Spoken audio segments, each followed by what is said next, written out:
جی السلام علیکم ورحمۃ اللہ وبرکاتہ۔ سب سے پہلے درود شریف، اللہم صلی علی سیدنا و مولانا محمد وبارک وسلم وصلی علیہ۔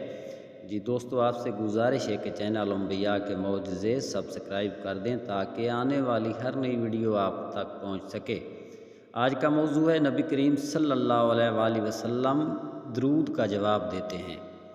حضرت ابو ہریرہ رضی اللہ تعالیٰ عنہ سے مروی ہے کہ رسول پاک صلی اللہ علیہ وآلہ وسلم نے فرمایا، کوئی ایک شخص بھی ایسا نہیں کہ مجھ پر وہ سلام بھیجے مگر یہ کہ اللہ تعالیٰ میری توجہ اس کی طرف کر دیتا ہے، یہاں تک کہ اس کے سلام کا جواب دیتا ہوں، یعنی میں کہتا ہوں اور تم پر بھی سلام ہو۔ حدیث شریف میں رد الروح کا جو ذکر ہے، اس کے متعلق ابن مالک نے بیان فرمایا ہے، روح کا لوٹنا حقیقی معنی میں استعمال نہیں بلکہ مجازی طور پر اس طرف اشارہ ہے کہ اللہ تعالیٰ آپ کو مطلع فرما دیتا ہے کہ فلاں شخص نے آپ پر درود پاک پڑھ رہا ہے تو آپ اس کا جواب دیتے ہیں۔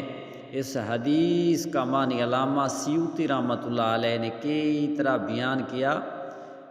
ان معنی میں سے ایک کے متعلق فرمایا، رد روح کا یہ مطلب نہیں کہ روح آپ کے بدن سے جدا ہونے کے بعد لوٹتی ہے، بلکہ حضور پاک صلی اللہ علیہ وآلہ وسلم برزخ میں احوال ملکوت میں مشغول ہیں اور رب تعالیٰ کی تجلیات کے مشاہدہ میں مستغرق ہیں۔ جس طرح آپ دنیا میں وحی کی حالت میں ہوتے تھے، پھر وحی کے بغیر دوسرے اوقات میں دنیا والوں کی طرف توجہ فرماتے تھے، سبحان اللہ، اسی طرح آپ جب رب تعالیٰ کی تجلیات کے مشاہدہ میں استغراق کے بعد سلام بھیجنے والے کی طرف توجہ فرماتے ہیں، اس حال کو رد روح سے تعبیر کر دیا گیا ہے، سبحان اللہ۔ دوستو، اگر ویڈیو آپ کو پسند آئے تو کمنٹس میں بتانا اور اپنے دوستوں کو ویڈیو شیئر کرنا۔ اللہ تعالیٰ آپ سب کو سلامت رکھے، آمین ثم آمین، جزاک اللہ۔